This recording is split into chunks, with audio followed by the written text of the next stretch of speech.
Saludos, amados hermanos y amigos. Damos infinitas gracias a nuestro buen Dios por darnos esta nueva oportunidad de llegar a todos ustedes con el mensaje de la palabra de nuestro Dios. Mensaje que lo vamos a extraer de una historia insólita, de una historia que muy pocas veces nos hemos puesto a meditar. Es con respecto al momento en que el Señor Jesús fue tomado preso allá en el huerto Getsemaní, y donde ocurre un incidente. La Escritura señala que Malco, que era uno de los siervos del sumo sacerdote que dirigía esta turba, es herido por el apóstol Pedro, quien sacó su espada y le cortó la oreja derecha. Vamos a leer antes que nada esta porción de las Escrituras, que la encontramos en el Evangelio según San Lucas, en el capítulo 22, el verso 50 al verso número 51. La Escritura dice: y uno de ellos hirió a un siervo del sumo sacerdote y le cortó la oreja derecha. Entonces respondiendo Jesús dijo: basta ya, dejad. Y tocando su oreja le sanó. Bueno, esta historia, mis amados hermanos y amigos, que parece trivial, que parece realmente sin ningún sentido, ¿verdad?, de que esté allí en las Escrituras. Bueno, es todo lo contrario, pues lo que se escribió en la palabra del Señor tiene como finalidad instruirnos, capacitarnos, prepararnos, exhortarnos, redarguirnos, a fin de que como hombres de Dios que somos, seamos enteramente preparados para toda buena obra. Bueno, ¿qué verdades vamos a extraer de esta insólita historia? Bueno, en primer lugar, vamos a extraer de este pensamiento bíblico que el propósito del Señor Jesús es un propósito espiritual.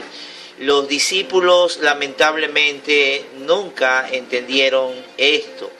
Ellos siempre estuvieron dispuestos a guerrear, a pelear, a batallar. Recuerdan ustedes cuando Jesús anunció que estaría en el reino de los cielos, y dos de sus discípulos le pidieron que el uno se sentase a su derecha y el otro también se sentara a su izquierda. Los discípulos del Señor estaban realmente equivocados, y cuando Jesús anunció su muerte, uno de ellos, el líder, el apóstol Pedro, le empezó a reconvenir y a decirle: nunca tal cosa te acontezca. Hay una clara diferencia entre el propósito de Jesús y el propósito de los discípulos. El propósito de Jesús es un propósito espiritual, es un propósito celestial, mientras que el propósito de los discípulos es humano, es terrenal. Recuerde que la palabra de nuestro Dios nos dice que nuestra lucha no es contra carne ni sangre, sino contra principados, contra potestades, contra gobernadores, contra huestes espirituales de maldad que operan en las regiones celestes. ¿Quién era este siervo del sumo sacerdote? Bueno, era Malco, y era probablemente el que dirigía esta turba que tenía como misión arrestar al Señor Jesús. Es decir que, humanamente hablando, Malco es un enemigo de Jesús. Era alguien que venía con el propósito de hacerle daño al Maestro. Pero ¿qué hace Jesús? Jesús reconvina a Pedro, exhorta a Pedro, reprende a Pedro, pero no termina allí la historia. La Biblia dice que Jesús puso su mano y sanó a Malco. Entonces miremos aquí claramente que Jesús tenía muy claro su propósito. Su propósito era un propósito espiritual. Él tenía obviamente poder para destruir no solamente a Malco, sino a todas estas personas que venían a tomarlo prisionero. Pero no, su propósito, como acabamos de mencionar, es un propósito netamente espiritual. Bueno, también podemos decir en esta hora que Jesús tenía claramente definida cuál era su vocación. Jesús nunca dejó nada inconcluso, Él nunca dejó nada a medias. Todo lo que Jesús empezó, Él lo llevó a feliz término. Mire que la sanidad que produce en Marcos es una sanidad completa, es una sanidad total. Y esto lo podemos ver en todas las historias que se reflejan en los evangelios con respecto a la vocación, respecto al ministerio del Señor Jesús. Él nunca dejó una enseñanza inconclusa, una predicación inconclusa, algún trabajo inconcluso. Él no dejó nunca una sanidad, un milagro inconcluso. Todo lo que él hizo lo llevó a feliz término. Recuerde que su obra máxima fue realizada en la cruz del Calvario, de donde él exclamó: consumado es decir, el plan de salvación se había efectuado en su totalidad. Entonces mencionamos que Jesús tenía clara su convicción, su vocación, él tenía también claras sus convicciones. Él tenía muy claro el concepto de lo que significaba el poder de Dios. Él hubiera podido usar este poder para aniquilar a Malco, aniquilar a todas esas personas allí, pero Jesús tenía claro la convicción de que para qué era el poder de Dios. El poder de Dios no era para un beneficio personal. El poder de Dios era para que las obras de Dios se llevaran a cabo. Y esa es una de las verdades que cada uno de nosotros debemos de entender, que el propósito del poder de Dios no es para nuestro bienestar. El propósito del poder de Dios es para que su obra, su plan, su propósito se lleve a cabo. Hoy vemos personas que ostentan poderes espirituales. Usted puede ver en internet personas que con un saco, personas levantando la mano, hacen que muchas otras personas se caigan. Eso es una ostentación del poder de Dios. El poder de Dios no es para eso. El poder de Dios es para que el propósito de Dios se cumpla.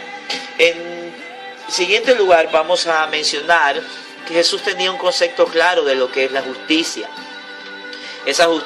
Hubiese sido justo, humanamente hablando, que Jesús hubiese defendido. Pero Él enseñó claramente que debemos de dejar todo en las manos de Dios, que no debemos de vengarnos por nosotros mismos.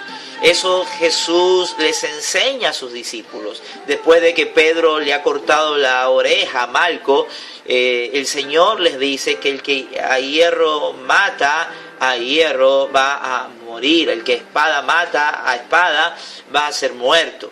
Entonces Jesús tiene un claro concepto de lo que es la justicia de Dios. Para Jesús, Dios es un Dios justo. Dios es un Dios que ha dicho: mía es la venganza, yo daré el pago. Él podría haber aniquilado a sus enemigos, pero Él no lo hizo.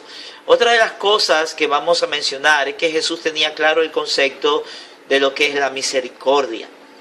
Mire usted cuánta misericordia Jesús despliega hacia este enemigo. Es que Él había enseñado esta verdad, que no solamente debemos amar a nuestros amigos, sino que también debemos de amar a nuestros enemigos. Y Él nos está dando aquí un ejemplo categórico de esta enseñanza que Él impartió, de que debemos de amar a nuestros enemigos. Jesús hace un despliegue de gracia, hace un despliegue de misericordia, y no solamente para con Malco. Usted lo va a encontrar en todos los pasajes de la Biblia.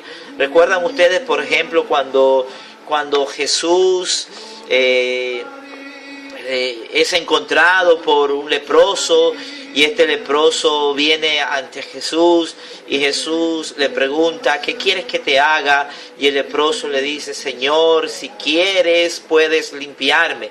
Note usted que el leproso no dijo: Señor, si puedes, límpiame. No, él dijo: Señor, si quieres puedes limpiarme. Este leproso reconocía que Jesús tenía el poder para limpiarlo. Y Jesús, ¿qué le dijo? Quiero ser limpio. Ese es un despliegue de su misericordia. Jesús entonces tiene claras sus convicciones.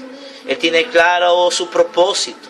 Él sabe que su propósito es netamente un propósito espiritual. Él tiene claras sus convicciones. Él tiene claro el concepto de lo que es la justicia. Él tiene claro el concepto de lo que es el poder de Dios. Y Él tiene claro el concepto de lo que es la misericordia de Dios. este ejemplo, esta enseñanza que nos da Jesús a través de su ejemplo, es para que usted y yo hagamos lo mismo, que amemos a nuestros enemigos, que oremos por aquellas personas que nos calumnian, por aquellas personas que nos persiguen, porque entonces seremos llamados hijos de Dios, porque si amamos a los que nos aman, ¿qué mérito vamos a tener? Jesús dice que al que nos pida la capa, démosle también la túnica.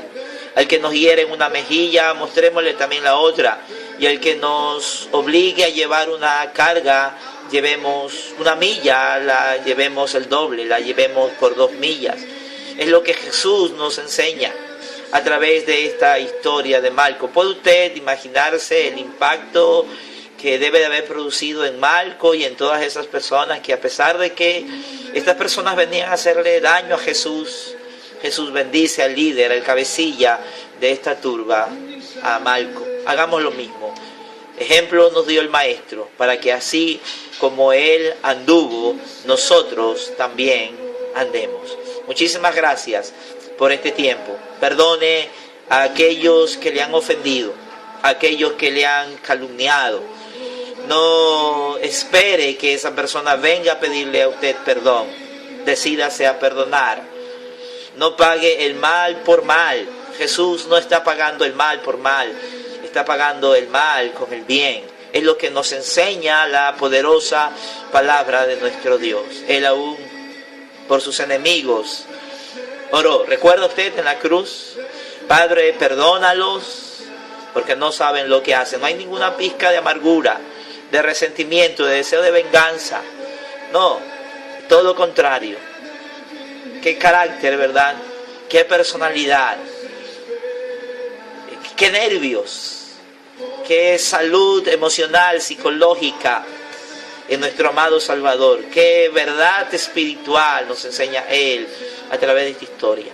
De bendecir a aquel que nos hace daño, a aquel que nos calumnia, de amar aún a nuestros enemigos. Muchísimas gracias por su tiempo. Muchísimas gracias por escucharnos. Que espero que esta palabra le pueda bendecir, le pueda ministrar. Será pues hasta una nueva oportunidad. Que Dios le siga bendiciendo rica y poderosamente.